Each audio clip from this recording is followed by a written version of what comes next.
E aí, seus filosofeiros, estamos de volta com mais um episódio de Num Livro Qualquer. E hoje eu vou fazer duas coisas em uma. Primeiro, eu vou continuar a leitura de Pós-Escritas Migalhas Filosóficas de Kierkegaard, que eu tinha prometido que ia continuar, pois eu vou continuar, só que, nesse caso, eu vou só ler um trecho e tratar sobre esse trecho, que faz parte de uma pesquisa que eu estou fazendo, sim, uma pesquisa acadêmica, que faz parte da minha prática de pesquisa em filosofia. Como eu também estou pagando a matéria, que são problemas metafísicos, eu disse, eu vou fazer um balaio só, num livro qualquer, e você vai me ajudar. A cunha na vinheta.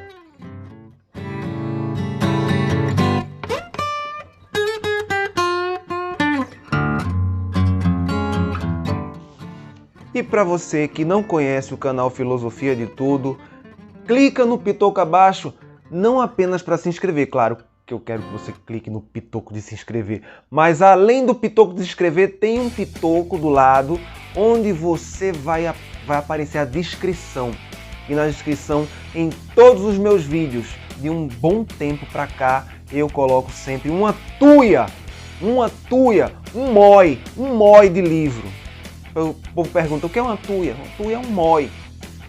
Pois bem, o meu tratado de filosofia, o meu tratado de metafísica, que faz parte da prática de pesquisa em filosofia que eu estou querendo fazer, estou querendo a ajuda de vossa mercê, e também gostaria de fazer um merchan da Estácio. Mas rapaz, que eu estudo na Estácio.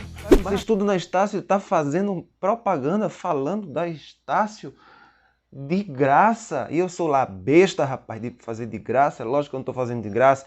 É que você ganha 70% de desconto se você fizer a inscrição. E aqui embaixo tem um clique e eu vou ganhar dinheiro se você se inscrever. Por isso, é lógico que eu vou fazer propaganda. E eles não me pagaram nada. Então, assim, se não der certo, enfim, tá aqui o clique, tá o pitoco aqui abaixo, o link também. Além disso, tem vários livros, enfim, tuia de livro aqui abaixo, onde eu sempre coloco na descrição, sempre vídeos relacionados ao tema, né? Fim do intervalo comercial.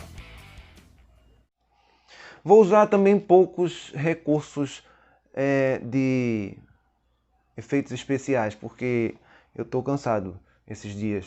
Esses dias estão meio cansativos para mim. Eu não vou ficar usando muito efeito sonoro, nem essas coisas não. Dá trabalho editar vídeo. Inclusive eu estou usando outra câmera hoje. É lógico que vocês não perceberam. Não dá para perceber. Mas aí o meu tratado de metafísica é muito simples. E vai ter a leitura aqui, tem que chegar, porque ele faz parte da bibliografia. Que é, na verdade, confronto. O título é A Metafísica Esculhambada. O tema é metafísica.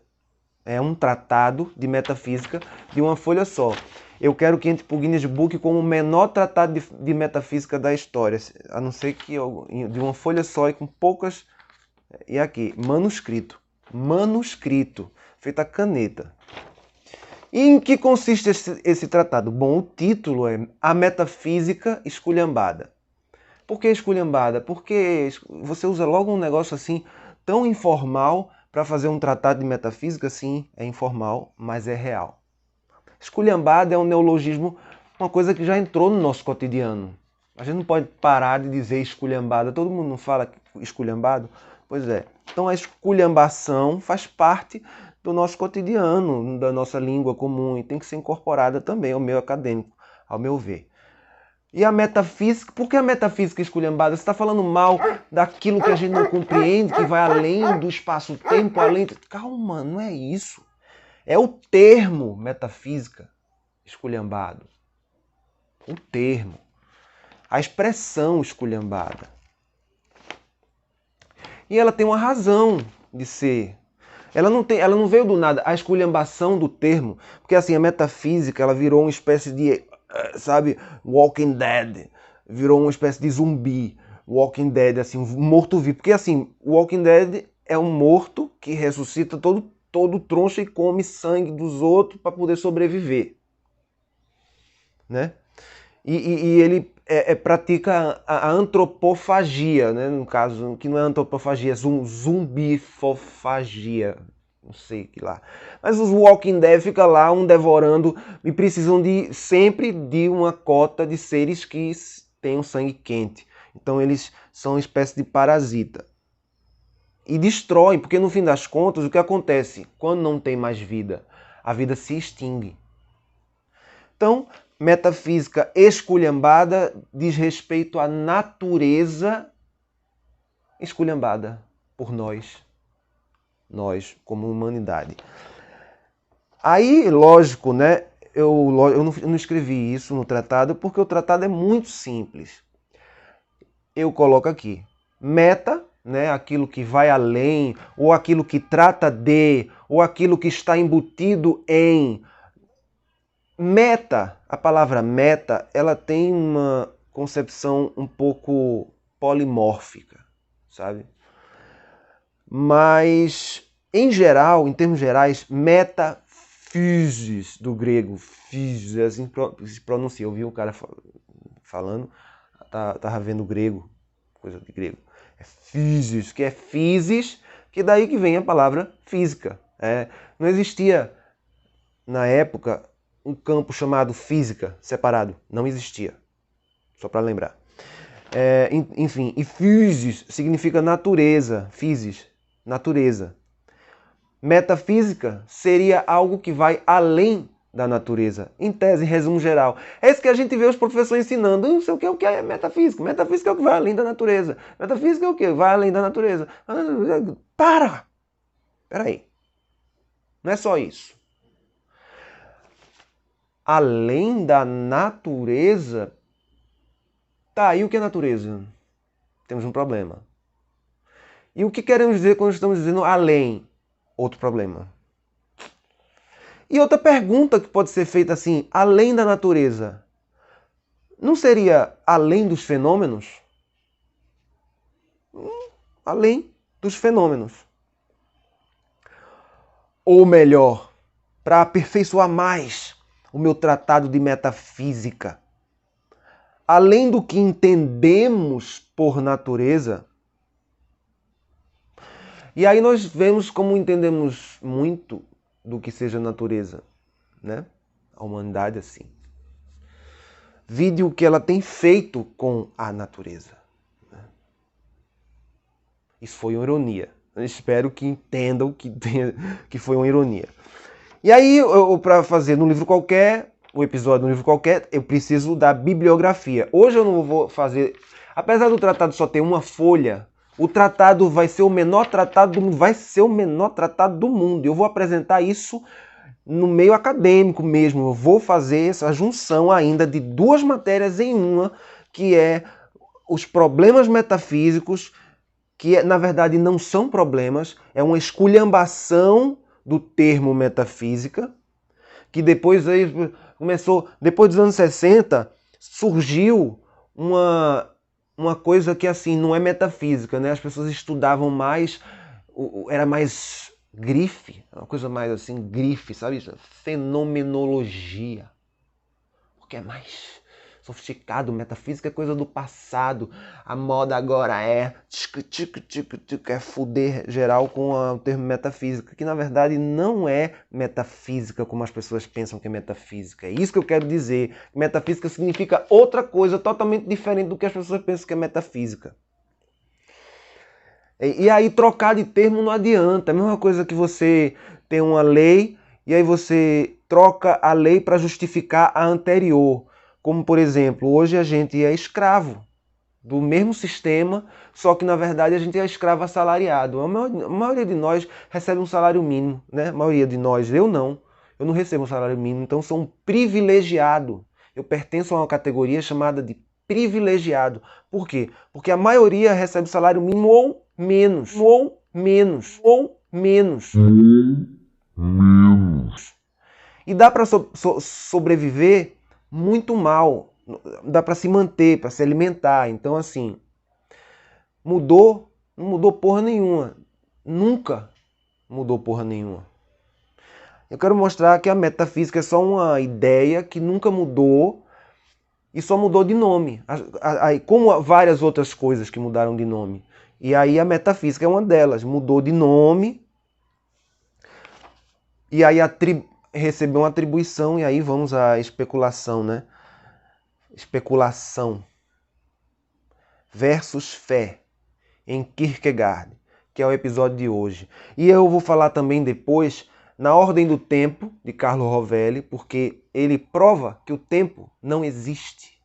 Sim, o tempo é uma coisa subjetiva, uma percepção nossa, ou seja, nós temos a nossa percepção de tempo formada por sinapses, combinações enfim, no nosso cérebro que fazem com que a gente faça sínteses, e essas sínteses vão passando e elas vão passando em uma determinada ordem, e essa ordem é percebida como tempo. Mas, na verdade, isso se confronta com o que Kant chamou de númeno.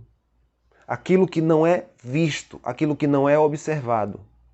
Mas isso fica para depois, vai ser para o próximo episódio.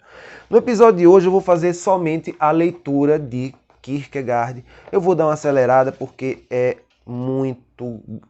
um pouco grande aqui.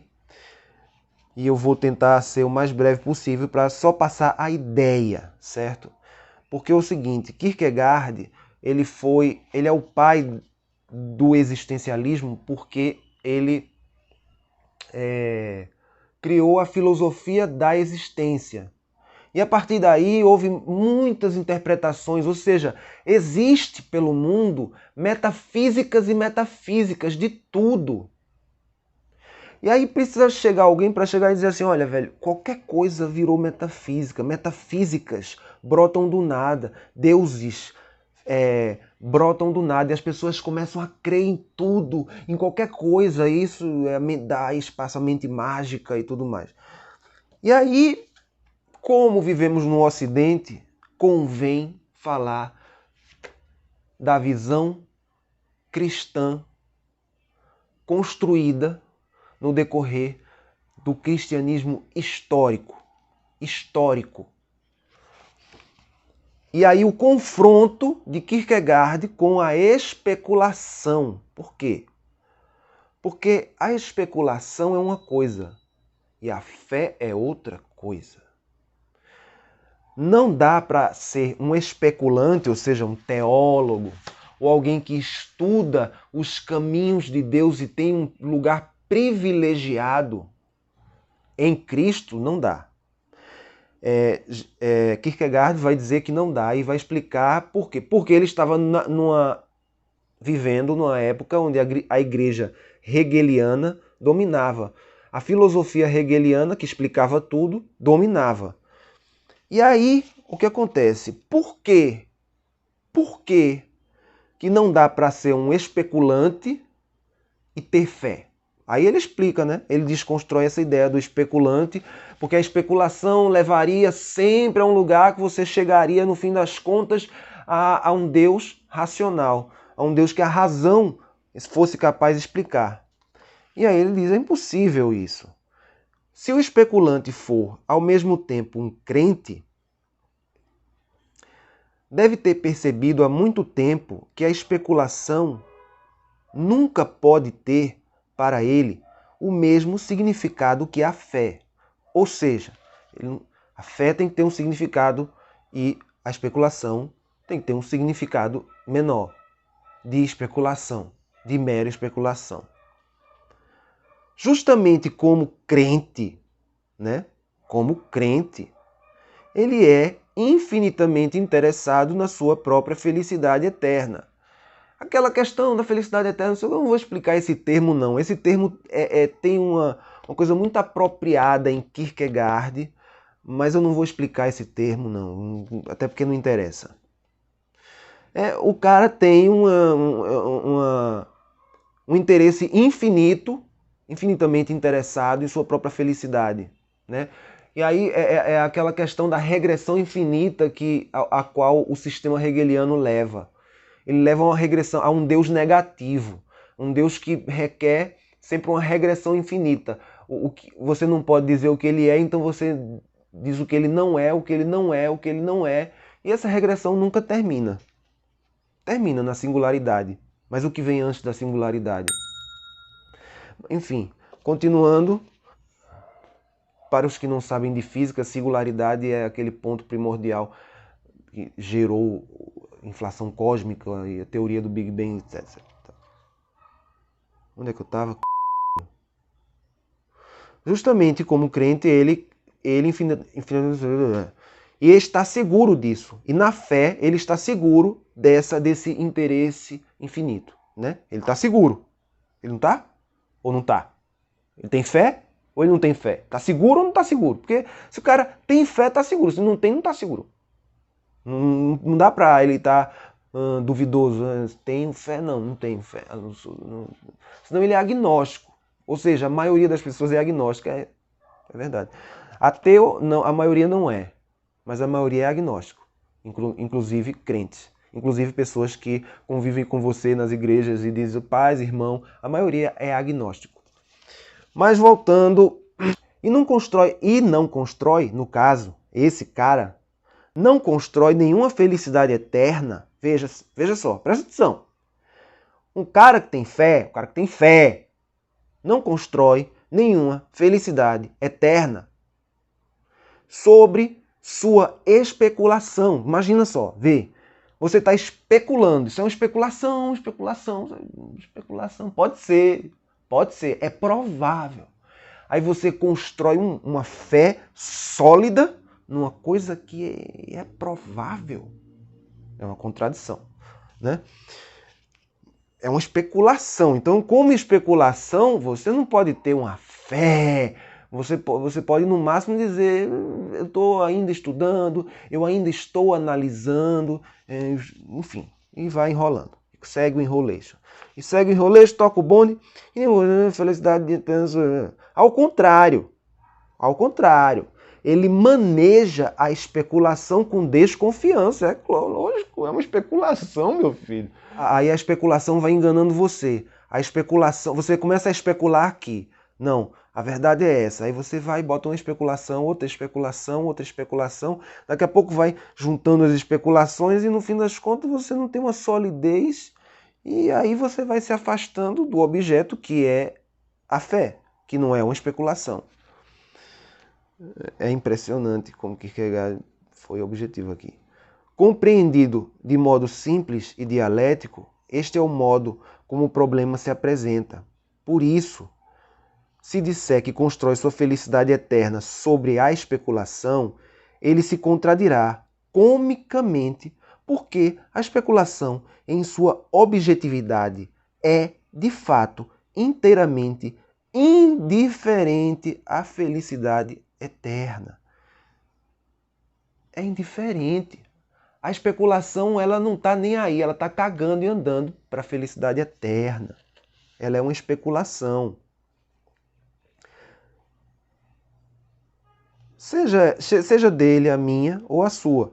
Enquanto a felicidade eterna reside justamente no humilde conhecimento de si, da subjetividade, adquirido através de extremo esforço. Além disso, ele mentirá quanto a se declarar um crente. Se ele aderir à especulação como objeto fundamental para a fé, porque, segundo Hebreus 11:1, que é onde se fundamenta a fé cristã, que é a fé que Hegel está defendendo, Hegel não, né? A escola hegeliana, a igreja dinamarquesa hegeliana se fundamenta no quê? Firme fundamento daquilo que se espera e a convicção de fatos que se não veem ou que não são possíveis de ser vistos. Ou seja, é crer no que não se vê. E o que não se vê é a maior parte das coisas. Literalmente, a maior parte das coisas. É por isso que são tratados de metafísica com uma folha só. Porque eu li para enrolar, porque essa leitura é uma enrolação do caralho no livro dessa grossura. É bom. É bom. Eu vou continuar essa leitura depois. Mas assim, eu fiz num papel de uma folha só, que é a marcação de um exame para minha mãe. Ela tem deficiência, surdo-cegueira. Não sei se alguém já ouviu falar nesse termo. Surdo-cegueira, pessoa que é cega e surda ao mesmo tempo. Tem um vídeo sobre ela nesse card aqui, falando sobre, enfim, o problema e a vida normal que ela leva, a vida feliz. Enfim, a pessoa sábia, né? Pois bem, meu tratado de metafísica é só esse. E no fim terá na bibliografia desse tratado de metafísica os estados de Kierkegaard, né? Versus os andares da Bhagavad Gita e da mistura pós-moderna de tudo isso.